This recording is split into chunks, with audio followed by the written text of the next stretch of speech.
नमस्कार। कर्नाटक विधानसभा चुनाव पर नए सर्वे ने खलबली मचा दी है, क्योंकि प्रधानमंत्री मोदी जी के रोड शो के बाद नए आंकड़ों के बाद काफी खलबली यहां देखने को मिल रही है। ऐसे में कर्नाटक की 224 सीटों पर किसकी सरकार बन सकती है, इस पर सबसे सटीक और महत्वपूर्ण आंकड़े सामने आ चुके हैं। अब प्रधानमंत्री मोदी जी की एंट्री यहां कर्नाटक चुनाव में हो चुकी है। दो बड़े रोड शो यहां देखने को मिले हैं और इसके बाद क्या अब जनता का मूड है और इस हिसाब से किसका पलड़ा भारी नजर आ रहा है। इसके अलावा अमित शाह, राजनाथ सिंह, जेपी नड्डा जी हो या फिर योगी आदित्यनाथ जी हो, मध्य प्रदेश के मुख्यमंत्री शिवराज सिंह चौहान भी कर्नाटक विधानसभा चुनाव पर प्रचार कर चुके हैं। तो ऐसे में बड़े बड़े दिग्गज नेता बीजेपी के चुनावी प्रचार में हैं और ऐसे में माना यह जा रहा है कि यहां किसका पलड़ा भारी होगा। लेकिन आपको बता दें कि कांग्रेस भी जबरदस्त प्रचार कर रही है। 40 से ज्यादा बड़ी रैली यहां पर राहुल गांधी, प्रियंका गांधी, मल्लिकार्जुन खड़गे यहां पर करने जा रहे हैं। तो ऐसे में कांग्रेस का जो दावा है कि इस बार कांग्रेस को पूर्ण बहुमत की सरकार कर्नाटक में मिलने जा रही है, तो किसके दावे में कितना दम है, क्योंकि हर 5 साल में यहां सत्ता बदल जाती है, जो 35 साल का रिकॉर्ड रहा है। तो ऐसे में अगर बात की जाए तो 10 मई को वोटिंग होगी, 13 मई को नतीजे आ जाएंगे। लेकिन 2018 में बीजेपी को 104 सीटें मिली थी, कांग्रेस 80, जेडीएस 37 सीटों पर रही थी। वहीं लोकसभा चुनाव की यहां 28 सीटों में से बीजेपी को 25 सीटें मिली थी, कांग्रेस 1 सीट, जेडीएस 1 सीट और अन्य की बात की जाए तो 1 सीट मिली थी। लेकिन नए आंकड़ों के हिसाब से काफी खलबली यहां देखने को मिल रही है, क्योंकि साल 2023 का सबसे मुश्किल और सबसे बड़ा यहां चुनाव माना जा रहा है। इसके बाद विधानसभा चुनाव के लिए मध्य प्रदेश, छत्तीसगढ़, राजस्थान में भी चुनाव है और इस राज्य के जो नतीजे होंगे वो इन राज्यों के लिए काफी महत्वपूर्ण हो जाते हैं। और 2024 के लिए भी एक बड़ा संकेत इस राज्य के जो नतीजे होंगे वो देने वाले हैं। तो ऐसे में कांग्रेस हो या फिर बीजेपी, जेडीएस, सभी बड़ी पार्टियां चुनावी मैदान में हैं, लेकिन किसके दावे और किसके वादे में दम है, इस पर कुछ महत्वपूर्ण आंकड़े सामने आ चुके हैं। तो कर्नाटक में 113 सीटों का बहुमत का आंकड़ा किसको मिल सकता है, इस पर आपको सबसे महत्वपूर्ण आंकड़े दिखाने जा रहे हैं। देखिए, कर्नाटक की 224 सीटों के लिए कोलार की 6 सीटें आ जाती हैं, जहां 2018 में कोलार की 6 सीटों में से बीजेपी 0 सीट रही थी, कांग्रेस को सबसे ज्यादा 4 सीटों पर जीत मिली थी, 1 सीट यहां जेडीएस और 1 सीट अन्य के पक्ष में रही थी। और इस बार ओपिनियन पोल के आंकड़ों के हिसाब से बीजेपी को 1 सीट मिल सकती है, जेडीएस 1 सीट, 3 सीट यहां कांग्रेस के पक्ष में और 1 सीट अन्य के पक्ष में जाने का अनुमान लगाया जा रहा है। तुमकुर की 11 सीटों की अगर बात की जाए तो काफी खलबली यहां देखने को मिली थी। 2018 में 4 सीटों पर भारतीय जनता पार्टी ने जीत हासिल की थी, 3 सीटें कांग्रेस के पक्ष में, 4 सीट जेडीएस और अन्य की बात की जाए तो 0 सीट रही थी। इस बार ओपिनियन पोल के साथ से बीजेपी को 6 सीटें मिल सकती हैं, जेडीएस को 2 सीटें मिल सकती हैं, कांग्रेस को यहां 4 सीट की संभावना लगाई जा रही है, यानी काफी खलबली यहां देखने को मिल सकती है, बड़ा उलटफेर यहां देखने को मिल रहा है। अगर बात की जाए बेलगामी की, यहां 18 सीटें आ जाती हैं, जहां 18 सीटों में से सबसे ज्यादा बीजेपी को 10 सीटों पर जीत मिली थी और कांग्रेस को 8 सीट, जेडीएस और अन्य के खाते में 0 सीट रही थी। और इस बार ओपिनियन पोल के आंकड़ों से सीधे तौर पर बीजेपी और यहां कांग्रेस में कड़ी टक्कर देखने को मिल सकती है।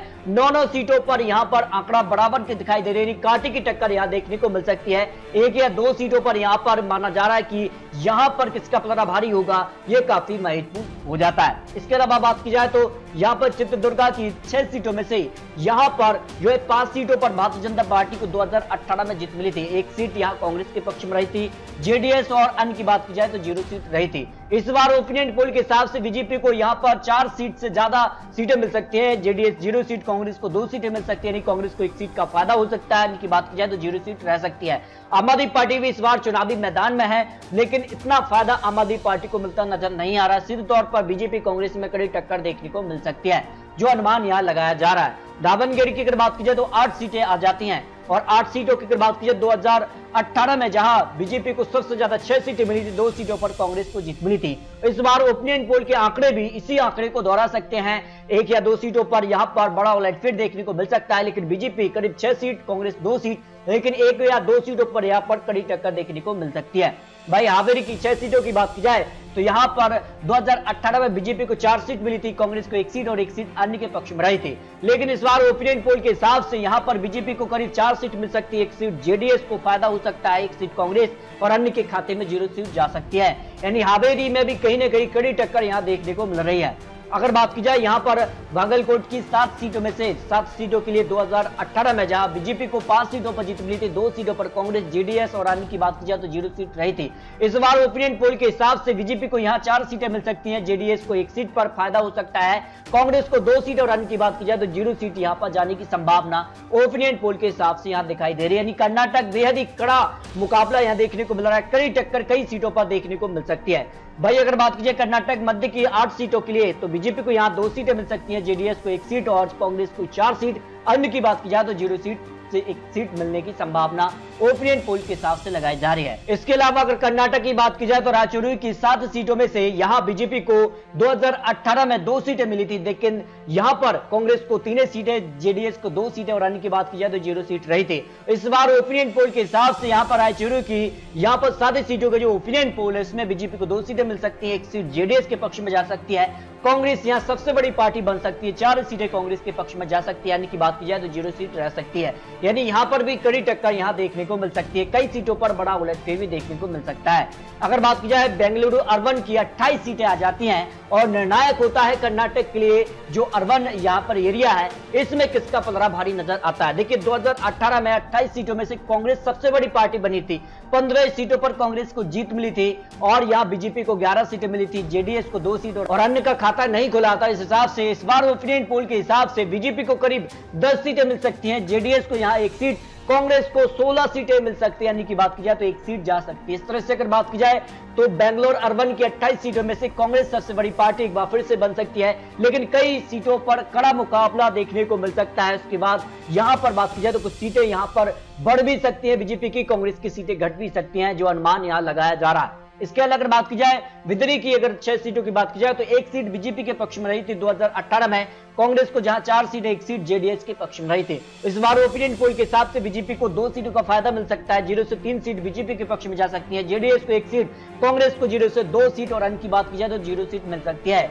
यानी यहां पर भी कुछ सीटों में बड़ा उलटफेर देखने को मिल सकता है।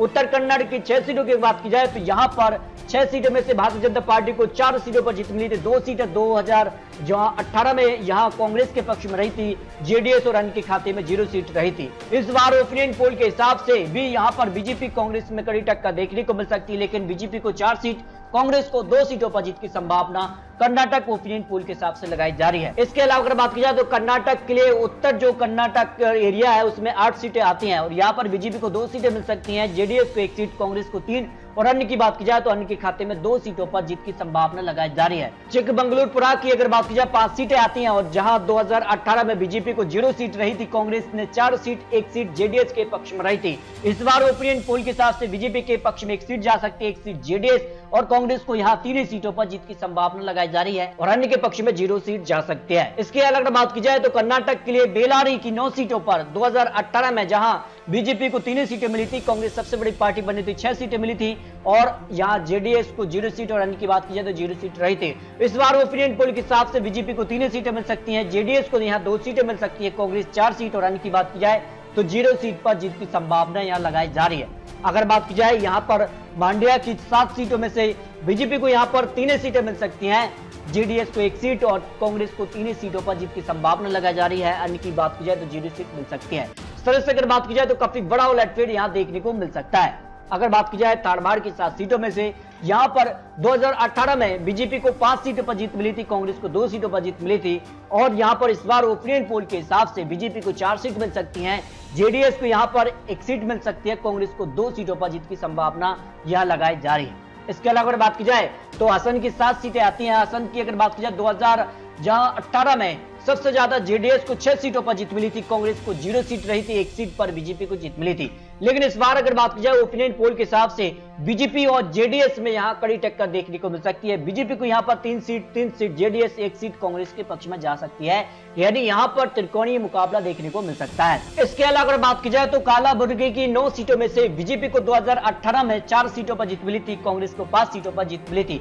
इस बार ओपिनियन पोल के हिसाब से बीजेपी को 4 सीट मिल सकती है, जेडीएस को 1 सीट, कांग्रेस को 4 सीट पर, कांग्रेस और बीजेपी में यहाँ कड़ी टक्कर देखने को मिल सकती है। अन्य की बात की जाए तो 0 सीट जा सकती है। इसके अलावा बात की जाए मैसूर की 10 सीटों के लिए, जहां बीजेपी ने यहां पर बड़ा कैंपेन प्रधानमंत्री मोदी जी ने शुरू किया है, रोड शो देखने को मिला है। तो ऐसे में मैसूर की जनता किसके पक्ष में जा सकती है, क्योंकि 11 सीटें यहां से आ जाती हैं और यहां पर 2018 में बीजेपी को 3 सीटें मिली थी और 3 सीटों पर कांग्रेस, लेकिन सबसे ज्यादा जेडीएस को सीटें मिली थी 5 सीटें और अन्य का खाता नहीं खुला था। इस हिसाब से ओपिनियन पोल के हिसाब से बीजेपी को अब यहां पर 1 सीट का फायदा मिल सकता है। प्रधानमंत्री मोदी जी के चुनावी मैदान में यहाँ रोड शो देखने को मिला है। तो 4 सीटें बीजेपी के पक्ष में जा सकती हैं, जेडीएस को यहाँ 2 सीटें, कांग्रेस को भी 4 सीटें मिल सकती हैं और अन्य की बात की जाए तो 0 सीट मिल सकती है। यानी यहाँ पर त्रिकोणीय मुकाबला देखने को मिल सकता है।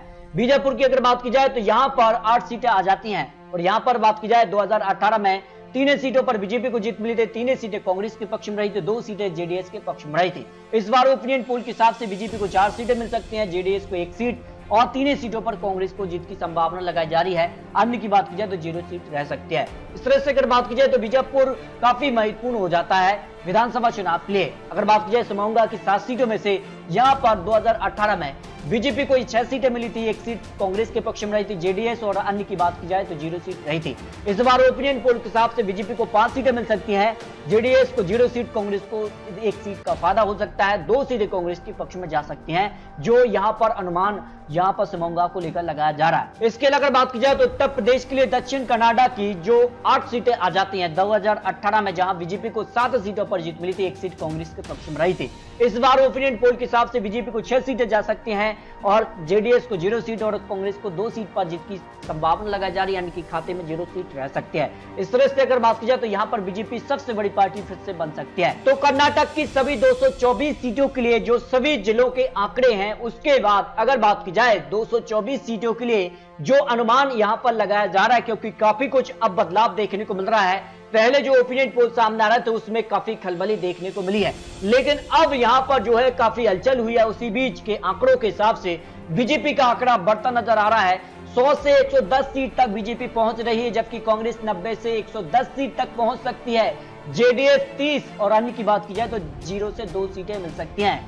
इस तरह से कर्नाटक की 224 सीटों पर जो चुनावी आंकड़े, चुनावी अनुमान सामने आ रहे हैं, उस हिसाब से बीजेपी यहां सबसे बड़ी पार्टी बन सकती है, लेकिन कांग्रेस कड़ी टक्कर दे सकती है जो अनुमान यहां लगाया जा रहा है। लेकिन आने वाले वक्त में यहाँ किस प्रकार के और चुनावी वादे, चुनावी जनसभाएं होती हैं, जिस कारण से जेडीएस, कांग्रेस और आम आदमी पार्टी चुनावी मैदान में उतर चुकी है।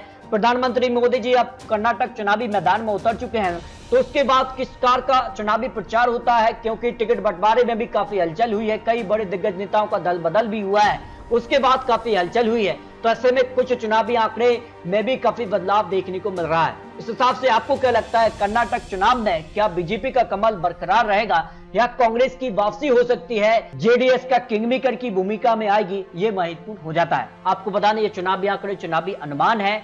10 मई को जनता तय करेगी कर्नाटक में अगली सरकार किसकी बनेगी। तो आपको क्या लगता है, अपने रख सकते हैं। मिलते हैं और लेटेस्ट और महत्वपूर्ण विश्लेषण के साथ, तब तक के लिए जय हिंद, जय भारत।